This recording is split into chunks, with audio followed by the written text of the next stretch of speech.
Learning and help them to help themselves. Right? I welcome Rick Feller to have the session tips, tools, and techniques in career development. I would like to applaud him and welcome him.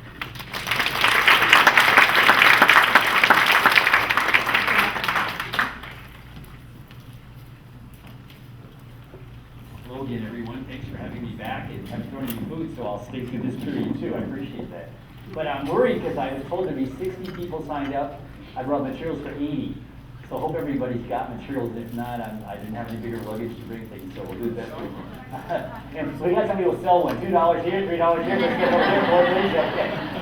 So let's try to have some fun with this, and it's a little tight, but we're going to make the most of this, because I'm going to go real fast. I'm from New York, kids sell cars and go, I really go fast, let's go, go, go, go, go. So I just came from a beautiful mindfulness experience a few minutes ago. And Dina was excellent, so I calmed down very nicely. So I'm ready to go real fast because I want to cover a lot of material in a short time. So let's take a breath. Let's see if we can get a lot done in an hour. So I'm going to try to do these things in the short hour I have, and usually I don't get through them, but I want you to take 4 things away that you can use tomorrow. That's my goal, okay? So a 2-minute commercial is something we just try to teach clients that they can use, and you can take this sheet and adapt it for your needs. This is just a mock-up for a template. Secondly, on page 2, we'll talk about what I call a strong workplace and why I think that's useful. We'll talk about what I believe do what you love and the money will follow, I think is a total myth. I think it's 1/10 of the issue, and we've oversold interest too much. So I'll talk about what motivated cards might be useful, and you have a set of those. And Dick Nodell gives those to you. They're $15 a piece. He says hello, and I think you find these useful. You may find you can use those tomorrow. Talk about a small mission statement on page 3, which you can use right away, hopefully.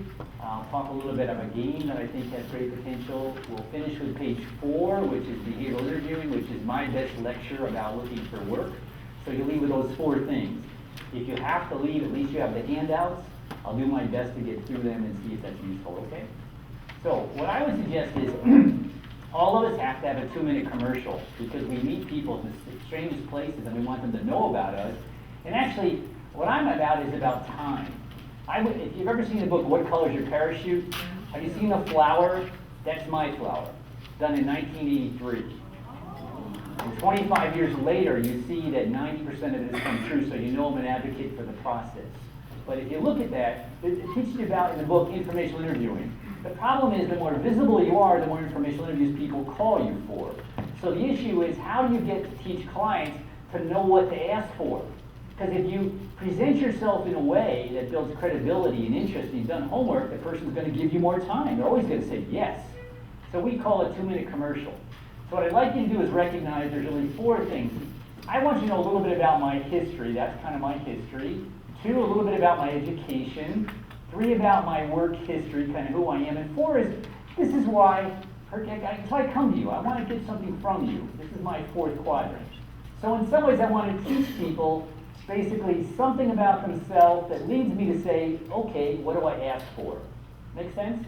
And if I do that well, I'm probably going to get more time from the person who's going to meet my ask. Okay? So if you look at your handout, you'll notice there's early history, and you have to tell a little bit about history yourself, a little bit about your education, a little bit about your work history, and you don't have to do number 4, because that lets you have the right to ask for that. Does that make sense? So would you all please stand up and pair up, if you will. As best we can, as tight as it is, let's pair up to practice this process. My goal is to have you go home and rewrite the questions, but use the process. Because your clients require different variables than I like. Okay, so here's how we do this. Here's how we do this. The person closest to my hand, okay, you're going to basically tell a little bit about your history. You're going to say something about your education, and you're going to say something about your work history, your experience, and you're going to stop, okay? The other person's just going to wait, and then we'll switch roles when I ask you to. So start your 2-minute commercial with you. Please take 2 minutes to do these 1, 2, 3 stops. Go ahead. Tell your story.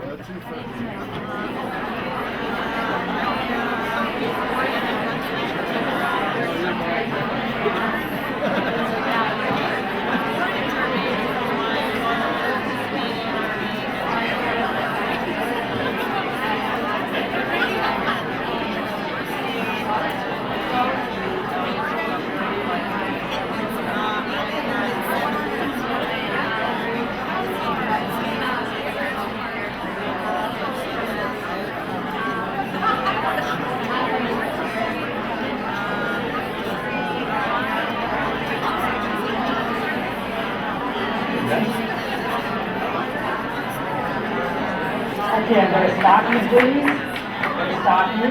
And I'm going to just ask you, think about, was that easy or hard? Relatively easy because we have a process to follow. The challenge for me is every time you get counselors together, they don't want to stop talking. So thank you for hanging in there. But I'm going to interrupt you often. Because we always give and we're helping so many other people. Nobody ever asks about us. And you finally had a license to ask about yourself. So my point would be, we supply our job hunters with kind of a template so they go into a session or asking for information with a process. And then it's almost like if I give you a little bit about myself, sir, you may be more willing to help me with my ask. Okay? So would you swap roles, please, and reverse direction? So the next person do 1, 2, 3, please, and practice the other.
Can I ask you to sit down, please?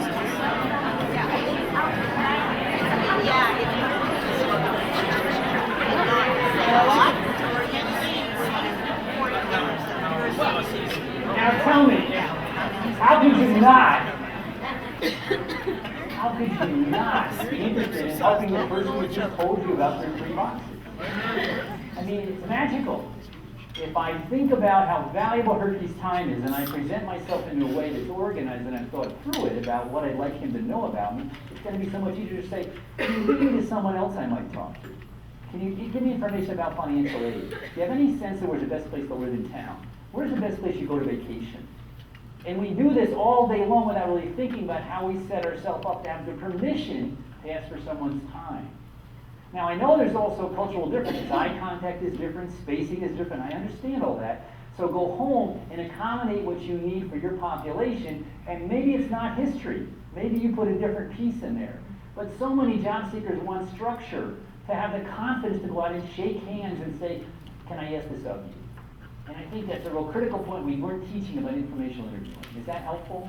Yeah. So make that yours if that's useful. That's number 1. Okay. Number 2, if you go to page number 2, this is work out of the Gallup industry, and it's not too new, but I think it's misused or underused by counselors. This is basically called an engagement cultural study. There are 12 questions that we seem to find evidence for that if you say yes to all of them, you're probably pretty happy in your workplace. So what I'd like you to do is to go take a look at every one of those and say yes or no. Like, do I know what's expected of me, yes or no at work? So if you will, you put a Y next to all those that you say yes to, please.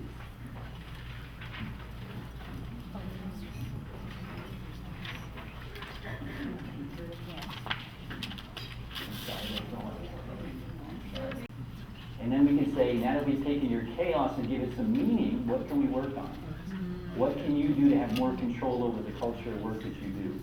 So these 12 things, based upon Gallup's research, suggest that we should be trying to help people find in their work, or multiple portfolio career, whatever you have. Does that make sense? It gives us great language to understand what causes people to feel good at a third of their life, which is basically work. Now this is intriguing one. People often criticize, do you have a best friend at work? What that really means is, do you have a confidant? Can you talk to somebody about most anything? And most of the cultural studies, or all the engagement studies you're hearing about, stem from these 12 questions. It's a pretty penetrating opportunity. Think about what is your culture? You might even ask that and try it in the culture of your work team, so you can help each other to get more of what you need to be the best worker you can be in a strong workplace. Okay? All right. Do What You Love is a great name of a book. But I think it worked best for the author because she made a lot of money from it. And I'm a little worried about this pop notion of, well, tell me what you love to do, what's your passion, and chase it.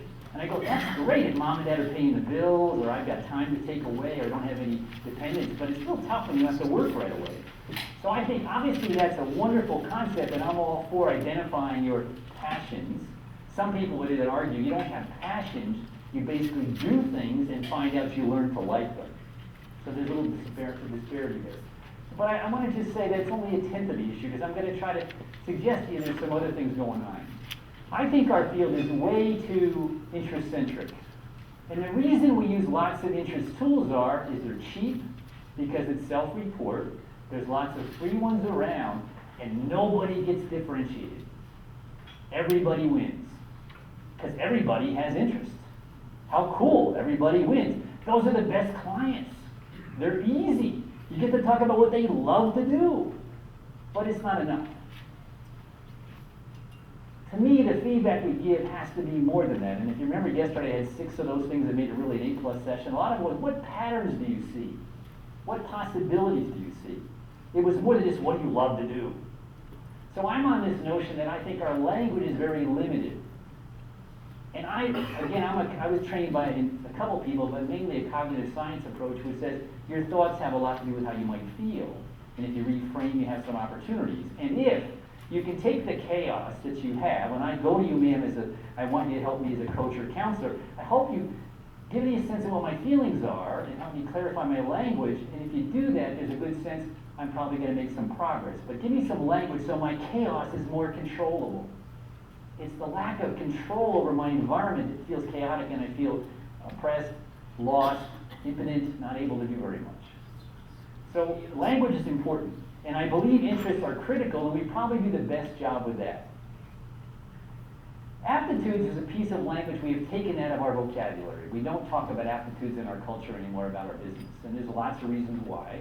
I'm going to raise my hand and say we're trying to work on that problem, because that's some of the research I'm doing is about aptitudes. I have a 95% score on what's called idea generation. I can pretty much answer any question an audience gives me. I was once going to run for Senator of the United States, but I couldn't raise enough money. 13 million wasn't enough, so I couldn't be a Senator of the United States. I also had this notion about, I'm really good as a sales up person, but I'd be a lousy surgeon. And I hope my surgeon, when I go to my surgeon, he has no idea generation at all. I want him to use really good deductive reasoning. Now, idea generation, deductive reasoning, visual theory, memorization, none of those concepts are taught in schools or clients even aware of them. So aptitudes are hidden gems like thumbprints that are given to us. And wouldn't it be cool if you knew what some of those hidden gems were that you have that might be useful in your career? So to me, aptitudes we need to bring back into our vocabulary, and there's a whole another lecture on that I could give you. But I would ask you to listen to the notion of what are the hidden gems you have, and if we could give them to people, it empowers them to go, wow, I didn't know that was possible in me. Because we give IQ scores, achievement scores. I mean, IQ score is really a small set of tests. Achievement score is basically your mother's reading level, your father's. I was a big-time jock. I wasn't a very good student. So I was totally into sports. You know, now I'm kind of cynical about sports because my psychic energy changed. My interest changed a little bit. That's empowering for people to know there's some choices around that and where interests come from. Yeah, and I'm part of the problem. I'm author of one of these suckers, and it's done nicely for my wife. She enjoys it. But the point is, it gave language to people based upon a model that Guilford and Holland created, and we're all for that, but it's simply not enough. Okay? Will you be willing to at least look at that option? Yes, interests matter. It helps explain the chaos in the workplace, but it's not enough. So what I'm suggesting is we talk about best fit. And best fit to me is obviously some of my interests, but what if I could find what I'm really gifted in, aptitudes that my school never told me about because we don't measure aptitudes, and put them together to find best fit. And the reason we don't talk about aptitudes is there's 2 or 3 major products out there. the Johnson O'Connor or the Highland, which costs $400 to $600, face-to-face, and maybe 2 days to go to Chicago to take it. Now tell me how many people in your culture or my neighborhood are going to go to Chicago for 2 days and $600? Not many. So we haven't done anything to measure aptitudes, and we're trying to fix that. But when that's together, wouldn't it be cool if you knew what were your natural gifts that automatically come, and when they come, you don't even know it because it's so easy, and you match it into what your interests are, and you find environments where you can really dance on stage with your natural gifts. That would be the goal. The problem is, if you have aptitudes, like mine, in, like, say, idea generation, and you put me in an occupation where you don't let me generate ideas, I get distracted. I'm not as productive. I'm not as happy. So it's not only to know your hidden gems, it's know where to avoid. Story. At Colorado State University, where I teach, a young person goes to high school and the counselor says, you're really good in math. So when you're good in math, what do they tell you to study? Engineering, yeah. So you walk over to campus, you get into Colorado State University, you have 35,000 students. We over-accept about 1,000 of these engineering students because we know we're going to flunk out half of them right away. So they go to take engineering and they realize, gosh, I was good in mathematics, but not really good in visual theory. So I drop out of engineering right away. So I go across the street and I join something called construction management. And I love it because it's visual implementation. Make sense? Different aptitudes. And we don't tell people those things. So that's where I'm suggesting let's up the ante a little bit about aptitudes.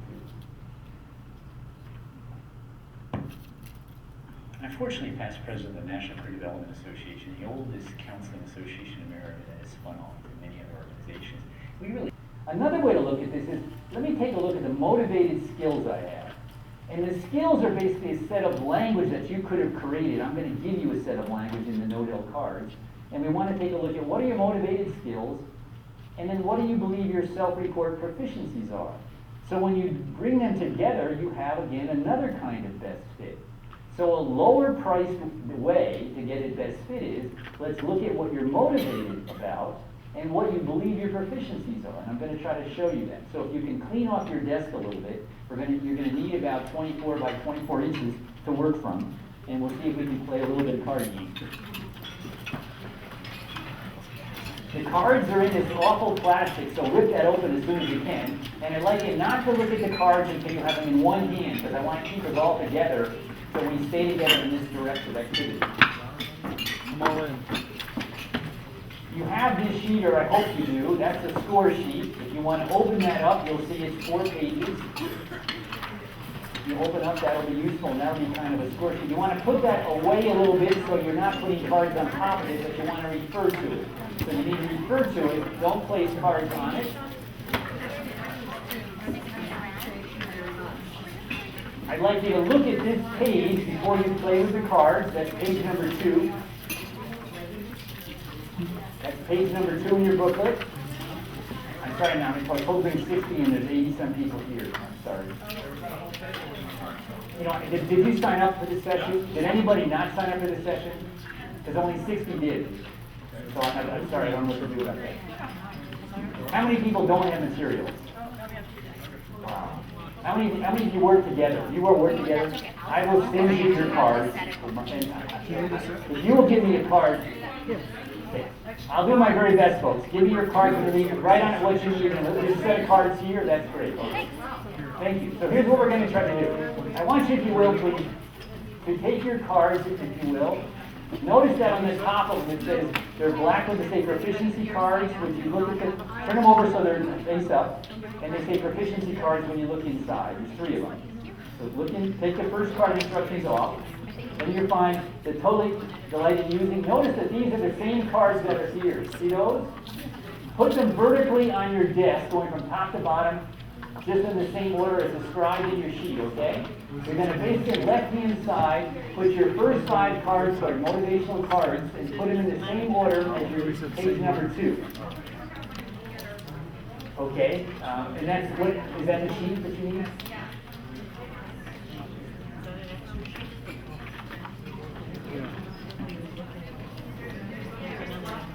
Can you help me get these out? Because I've got to keep talking about these. So again, what we're trying to do is make the black cards go down vertically in the same order as your page number 2 explains. Now, 90% of the time when I do this, people don't follow directions. So I'm going to ask you to go very slow with me so that when you do it, it's easy to follow, okay? So try to stay with me. So again, if you have these here, those are how motivated am I in the left-hand column. And you find it on page 2 how it's explained, okay? Now, what I'm going to ask you to do is take the remainder of the cards. You'll find 3 of them that say proficiency level.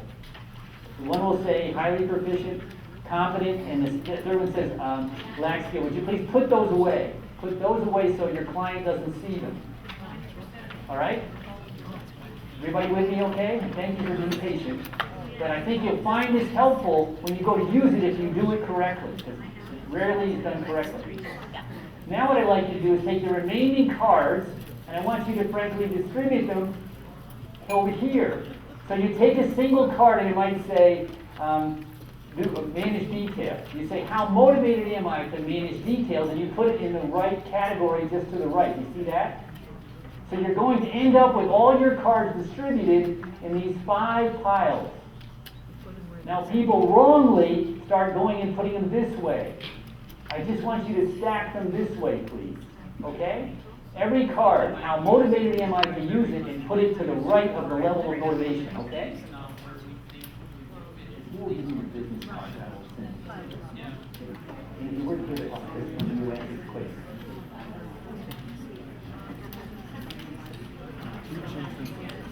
Oh, that's what he's saying.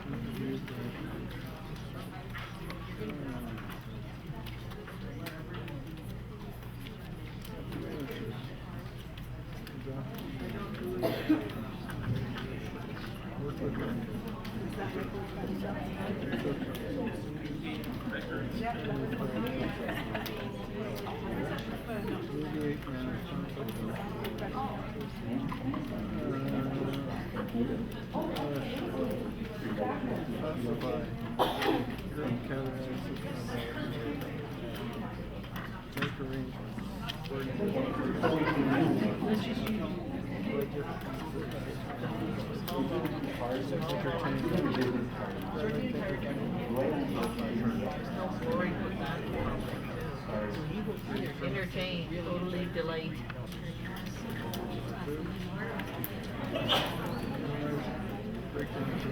It looks like we're about 70-80% done. I appreciate those who are finished, and if you can make sure you're helping your teammates, if we're all getting the same place, that's wonderful.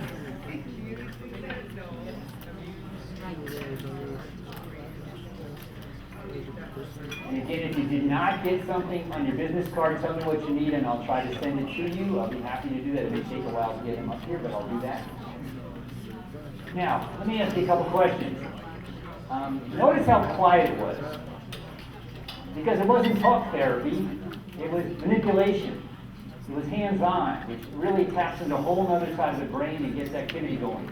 So one thing you could say is, it's neat because you manipulate things to do and you're getting some insight. Here's another thing. If I'm working with an individual client, I often say, tell me what you're saying to yourself as you're doing this. And they talk to me about what they're deciding when they do the cards, and it is really large about the content I get. So think about having the person tell me what you're thinking as you do this, and you get all kinds of data. So that's another way to use that, okay? So now what I'd like to do is get you to look at where I'm at here, and we've got these nice columns on purpose, and we've only talked about how motivated you are. That's counter to what education systems do. They go, what are you good at? So if we start with what you're motivated by, it's a much more empowering kind of experience. It's freeing, it lets people be creative. And we haven't talked at all about how good you are at these things. So we start only with motivated level. We hid the proficiency cards. And now we ask you to bring out the proficiency cards, but first turn these cards over. So we're going to take away how motivated they are. So they want them now not to think about motivation. We're going to hide from them what these things mean. So turn these upside down. And it just says the title of the card. It doesn't say how motivated you are. Does that make sense? So turn them over so the black now is becoming yellow. That's great. So you have something that looks like this. These are title page up, correct? Now take those 3 proficiency cards and move them over here. So highly proficient is on top of all of your stack. And then the second proficiency card is here, and the third is there. Because now we're going to say, according to how motivated you are, we want to ask you to self-report what your competency level is. So you take this stack of cards, and this is really important. You pick this up in your hand, only this stack. And in your hand you go, how proficient, how good am I? You put it accordingly as it shows over here. And honestly, people get lost, so please try to remember to follow directions in the list here. They come across like this. So now they're saying this stack of cards, which they don't remember, it said motivated level, but he asked them, how good are you in each of these? And they lay them to the right. That makes sense. Yes, ma'am? Great. So if you do that, then what you do is you basically take all of the stacks and move them to the right, so you end up having a grid that looks like this. Yes, ma'am? So is it highly proficient on this end or on the other? That's on this end, thank you. And what I want you to do is go to your packet, or go to your handout, and look at that for now, so you don't forget. So see how it lays out in your packet. And look at that for now, so you don't forget. So see how it lays out in your packet. So when you do this here, that's critical, okay? And what I'm going to force you to do is I want you to put something in each one of these grids. Each cell should have a card. I'm going to force you to do that, okay?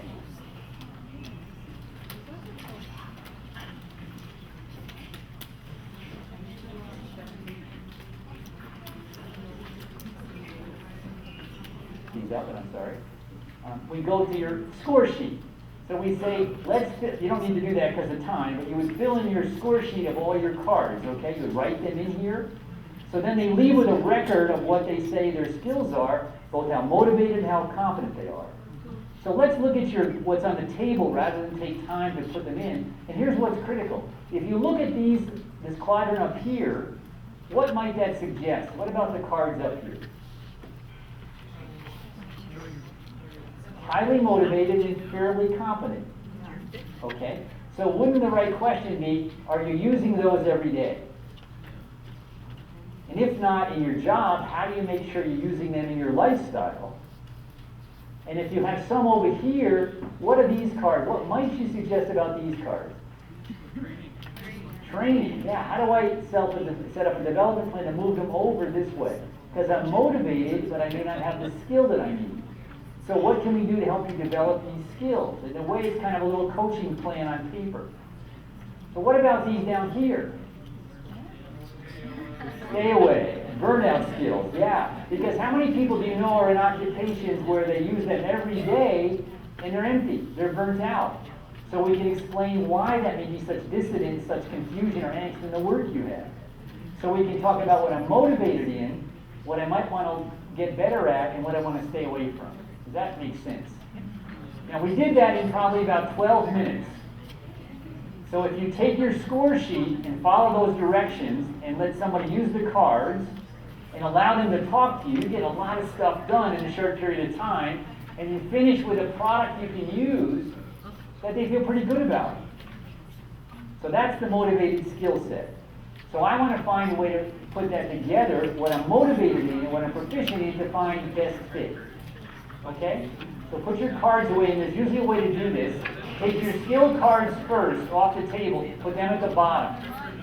Then put your proficiency skills on top, then your motivated skills on top, and the directions on top of that, so you can take them home with you. And again, if you didn't get one, please write your name and address or whatever, and I'll get them to you, and I'm sorry we didn't bring them.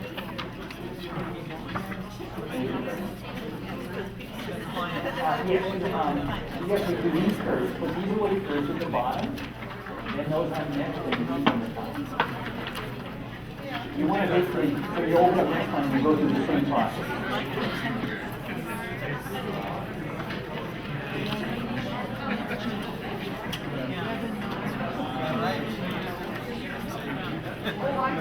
Transferable skills.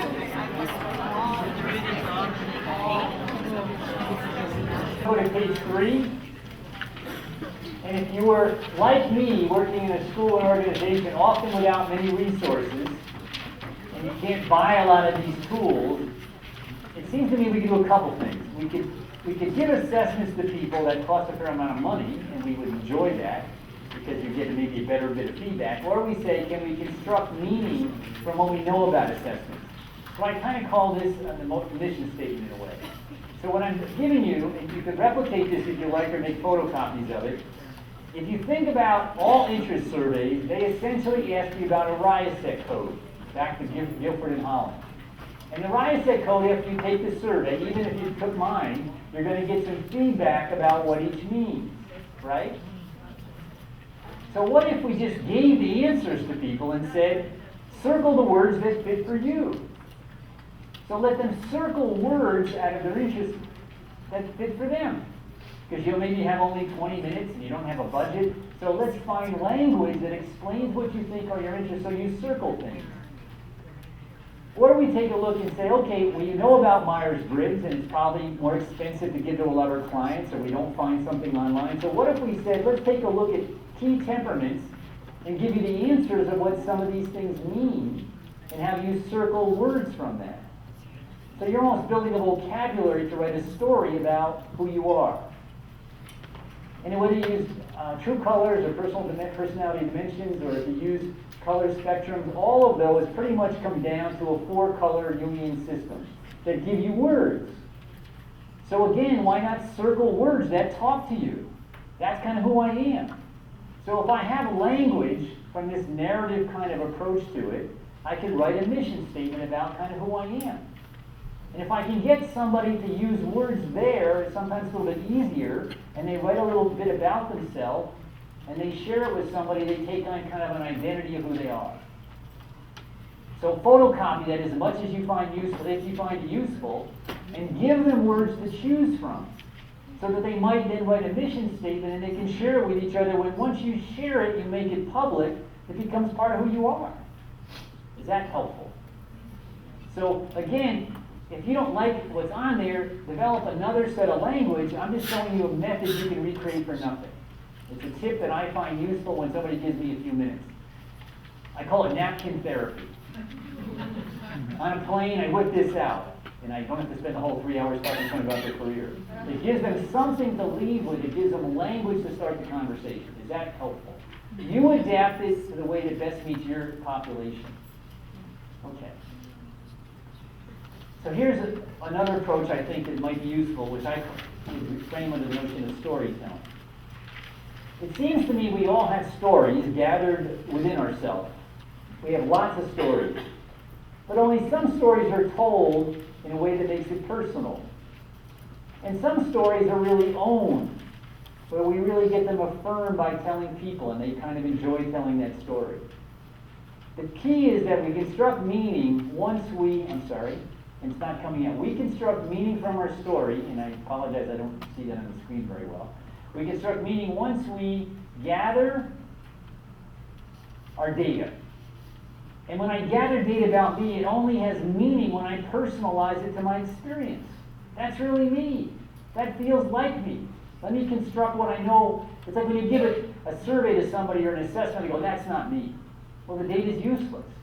What meaning do you make out of it to personalize it, and how do you own it? And own it usually means you write something about it, so you own it. And then what really has happened when you go ahead and you then make it public, and you have to tell somebody about it or read it to somebody, that allows you to go deeper and deeper and deeper. So for me, what I'm trying to do is find quick and easy ways to get people to basically tell their story. And a technique to do that, I want to refer you to, but there's lots of storytelling techniques out there. One that I really love is this one, called Who You Are Matters. A gentleman named Mark Franklin, a colleague of mine in Toronto, has created a board game that I call a 2-day retreat in 2 hours. Because I've seen enough evidence that if you play the game, you finish with a document called a career sketch that frankly is beautiful. And it follows those principles of gathering information, personalizing it, owning it, and then having it broadcasted and go deeper. Now the way we play the game is, you notice up here there are different sets of cards and they're colored. So we want to have you look at all those cards, what we call intentional probes.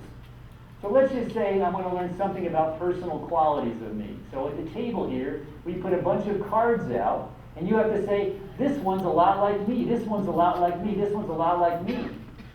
And you write down the answer. I'm a problem solver, might be one thing you say. Another card might say something else. So you fill out this kind of sketch about your personal qualities. Then we have a set of cards about other people. Other people, I'm a lot like me. There's a teacher who made a major significant impact in my life. And you write this sketch about what you think's a lot like you from the probes we give you. Now, by giving you probes, we don't have to have you spend a lot of time with the language. You pick the language that fits you. Does that make sense? Then we talk about what are your assets, the things that you bring with you, your credentials or degree or your training. And you talk a little bit about how you got assets. A summer job greatly influenced my career in life, and you write that down. Now what's intriguing about this, every time we do a round, we call it, you have to pick one and tell a story about yourself. That's brilliant in my eyes because you get the person to basically own it and put it out there as a story. So your table has each heard a story, and you now have a chit. And you give a chit to one person because, gosh, I'm so grateful you told me that story. Because here's what it means to me, which really affirms the person. And you give a different chit to somebody else. So you have this peer-to-peer affirmation process of a narrative story that I could never get done in a counseling session. So you then take that to another level. We have natural assets, we have strengths, we have lots of other cards to get you to do that, so that you basically finish your cards here to get to your North Star. And you end with a career statement, which allows you to clean up your narrative story, and you have to read it to your team. And I can tell you, I played this hundreds of times trying to build this. It's amazing to me, my wife, my friends, when they can make public what they believe their career statement is. And there was a woman in one of my workshops, and I'm a pretty political guy, so I like to follow politics, and she was offered the chief of staff of a governor of a state. She goes back to her second interview and says, I don't want the position because here's why. Because my statement says that's not who I am. Powerful way to do that. So what we're trying to do is say, because we can't give that kind of quality face-to-face coaching to everybody, what if we had processes that allow you to create this document from your own storytelling to your peers that are affirmed, and you take your document to your coach. We had 120 students playing this recently at a college in Canada, in tables of 4. In 2 hours, 120 students left with their statement, which they could take to their coach. That's the storytelling narrative game we're trying to help think about. We also now connect this to technology. That's a technique. That's a whole different issue. The point is, storytelling has such value in who you are, and getting that out allows you to feel a sense of ownership of your own story. Different than the assessments I showed you before. And especially with people with experience, they want to tell their story. And from that you see patterns. Remember yesterday the 6 things to make an A+ session? What are the patterns we see in people that we can talk to folks about? Okay, with the few minutes we have left, which is about right, we have 4 minutes. Turn to page 4, please. Again, one of my goals is to teach language to help our clients succeed. So this handout is basically my best lecture of getting ready for a job interview. So you can take that with you, but I want you to just practice something rather quickly. You know, if you're the interviewer, there's some questions you should ask before you go interview somebody. If you're the candidate, you want to prepare for the interview. And there's some things we know about getting hired. And there's only 4 reasons people are hired. Make me money, improve the quality and effectiveness of my services, make me, the supervisor, look good, or make me, the supervisor's life easier. That's the only reason people are hired, as glib as I can be. And I teach that to young people, and I go interviews with a sense of attitude about, I kind of know what they're going to ask me now. We also have this notion about the way we interview questions.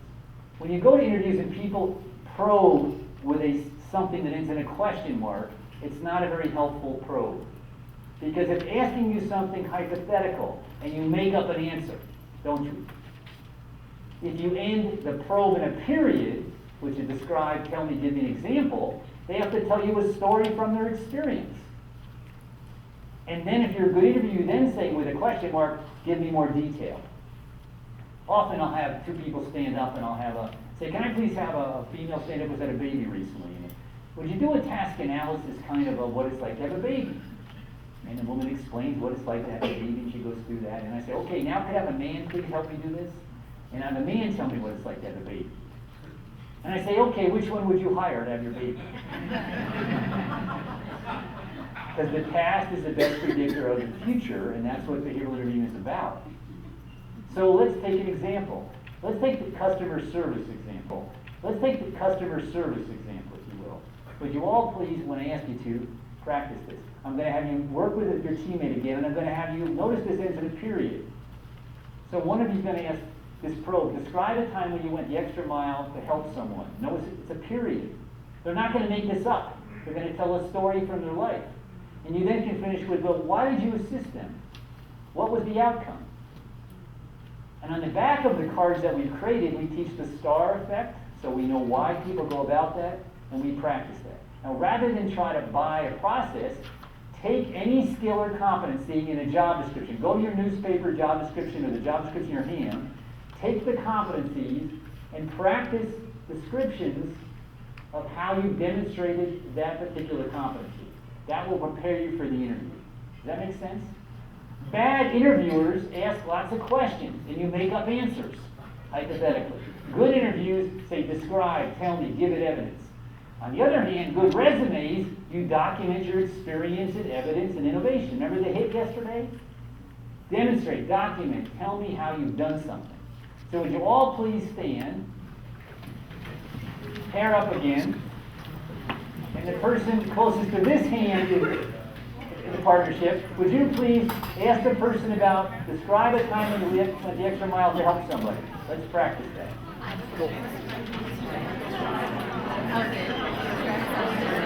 Yeah, sure.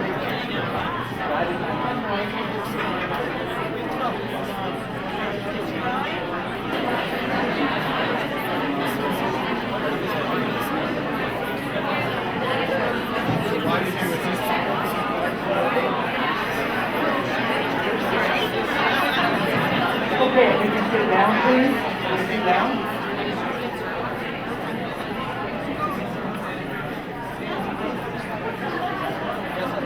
Now, what I hope happened was that you remember this, that in helping people look for jobs, go back and find the competencies in the job description or the newspaper, or go in your government source about what a carpenter does, identify the competencies, and say the very best way this person could demonstrate this in an interview is to give an example or describe or tell a story. So why don't I develop statements that end in period to help them practice this particular competency? And my experience with summer youth especially, when they can practice over and over again, we have a system where there's 8 cards for every competency. And we have them write down the competency of the job description and practice 8 different cards. And it's amazing how versed they get at telling stories. And then we get them to answer, well, why did you assist them?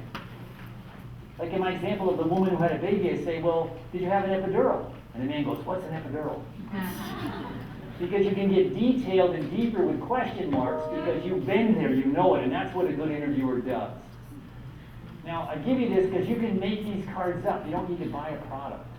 I'm happy to sell you one, go make up your own. This here is basically talking about STAR, situation, task, action, result, and get them to think that way. Then they're ready for the interview in a whole different sphere. That will be our goal. So that's the 4th tip I hope to share with you. It's 2:31. I know you're going to on pretty soon. It's been a joy to be in Canada. Thank you very much for your time.